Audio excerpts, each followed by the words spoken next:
Uma zebra histórica. Algo impensável antes do início do jogo. A vitória do pequeno Sheriff Tiraspol sobre o Real Madrid na Liga dos Campeões nos trouxe uma questão geopolítica muito importante em nosso mundo. A independência da Transnistria. Você já ouviu falar em Transnistria?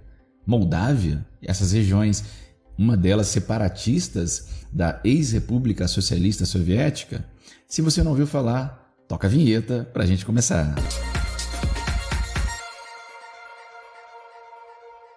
Galera, a segunda rodada da fase de grupos da Liga dos Campeões reservou um dia histórico para o modesto Sheriff Tiraspol, time de uma região separatista da Moldávia que chamou atenção nas fases anteriores, vencendo inclusive o Shakhtar Donetsk da Ucrânia, um time com uma certa tradição na Europa, na abertura da Champions League, e o poderoso Real Madrid, maior vencedor do torneio europeu em uma das maiores zebras do futebol mundial, jogando ainda em Madrid, capital da Espanha e casa do nosso querido Real Madrid.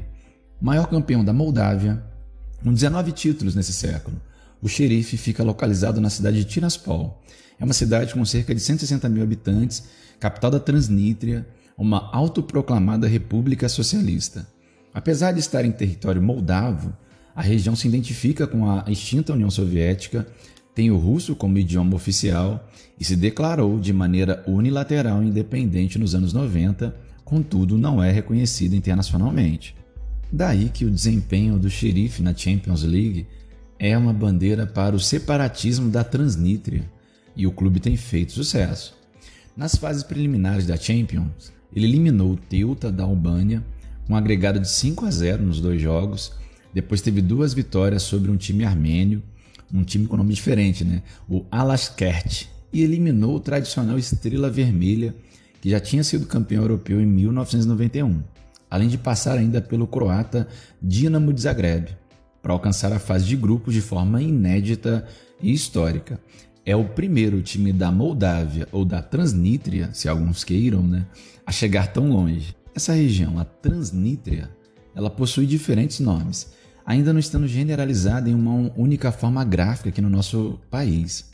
É uma região no leste europeu, situada dentro de fronteiras internacionalmente reconhecidas como pertencentes à Moldávia, embora tenha unilateralmente declarado sua independência nos anos 90 com a ajuda, inclusive, de russos à época. A região mantém-se de fato independente com auxílio de forças russas. O Conselho da Europa considera a questão da Transnistria um conflito congelado. Muitos nativos chamam o país de República da Pridnestróvia, não aceitando o termo Transnistria por considerar o termo romeno. A capital da região é a cidade de Tiraspol. A partir dos séculos X e XI, a história da Transnistria esteve sempre ligada à história da Ucrânia, tendo feito parte, inclusive, de um estado poderoso e prestigioso na Europa, a Rússia de Kiev, que estabeleceu as bases das identidades nacionais das nações eslavas orientais nos séculos subsequentes. A capital do principado era Kiev, que hoje é a capital da Ucrânia. Em relação ao alfabeto utilizado pela maioria de seus habitantes, o cirílico é o que se destacou até por essa relação histórica com a Rússia de Kiev, em vez do alfabeto latino que é utilizado e que foi a base da utilização para a língua romena. Após a extinção desse principado, em consequência das invasões mongóis lá do século XIII, o território passou por diversas mãos até que no final do século XVIII foi incorporado ao Império Russo. Com a Revolução Russa, a Transnistria foi incorporada à então recém-criada República Socialista Soviética da Ucrânia, que foi posteriormente anexada à União das Repúblicas Socialistas Soviéticas quando da criação desta lá em dezembro de 1922. Em 23 de agosto de 1939, a Alemanha nazista e a União Soviética assinaram um pacto, o Pacto Molotov-Ribbentrop, que estipulava, entre outras coisas, o interesse soviético por territórios situados na Romênia. No período, verificam-se esforços para a russificação da Transnistria, inclusive com estímulo ao assentamento de imigrantes de etnia e língua russa na região. A proximidade do fim da União Soviética trouxe a eclosão de movimentos separatistas na Transnistria. A Guerra da Transnítria seguiu-se a confrontos armados numa escala limitada que eclodiram entre os separatistas da Transnítria e a Moldávia a partir de novembro de 1990, em Dubassari. Voluntários, incluindo cossacos, vieram da Rússia para ajudar o lado separatista. Em abril de 1992, sob os acordos sobre a divisão do equipamento militar da antiga União Soviética, negociado entre as 15 repúblicas nos meses anteriores, a Moldávia criou seu próprio Ministério de Defesa. De acordo com o decreto de sua criação, a maior parte do equipamento militar do 14º Exército Soviético seria mantida pela Moldávia. A partir de 2 de março de 92, houve uma ação militar conjunta entre a Moldávia e a Transnítria. Os combates se intensificaram ao longo do início de 1992. O exército de guardas da 14ª da ex-União Soviética entrou em conflito em sua fase final, abrindo fogo contra as forças moldavas. Aproximadamente 700 pessoas foram mortas e desde então a Moldávia não exerceu nenhum tipo de controle ou influência efetiva sobre as autoridades da Transnítria. Um acordo de cessar-fogo foi assinado em 21 de julho de 92 e é mantido até os dias atuais. Outras negociações importantes aconteceram nos anos subsequentes. A Organização para a Segurança e Cooperação na Europa, OSCE, está tentando ou tentou facilitar uma solução negociada entre os lados. Sob os auspícios da OSCE, em 8 de maio de 97, o presidente da Moldávia, Petro Lusinski, e o presidente da Transnítria, Igor Smirnov, assinaram o Memorando sobre os princípios de normalização das relações entre a República da Moldávia e a Transnítria, também conhecido como Memorando Primakov.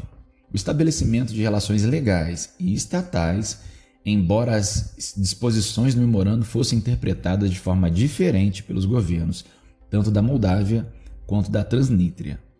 Em novembro de 2003, Dmitry Kozak, um conselheiro do presidente russo Vladimir Putin, propôs um memorando sobre a criação de um Estado federado, assimétrico da Moldávia, com a Moldávia mantendo ainda uma maioria e a Transnítria sendo uma parte minoritária da federação.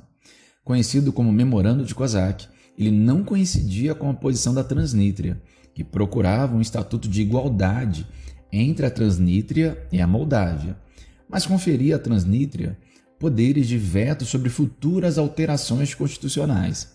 Isto encorajou a Transnítria a assiná-lo. Vladimir Voronin inicialmente apoiou o plano, mas recusou-se a assiná-lo após a oposição interna e também pressão internacional, tanto da OSCE e dos Estados Unidos, e depois que a Rússia endossou uma exigência da Transnítria de manter uma presença militar russa pelos próximos 20 anos, como garantia para a Rússia. Novas conversas foram iniciadas em 2006 para lidar com os problemas, mas sem resultados por muitos anos. Em fevereiro de 2011, as denominadas Conversações 5+2, assim nomeadas porque foram levadas a cabo pela Transnítria, Moldávia, Ucrânia, Rússia e OSCE, mais Estados Unidos e a União Europeia como observadores externos, foram retomadas em Viena.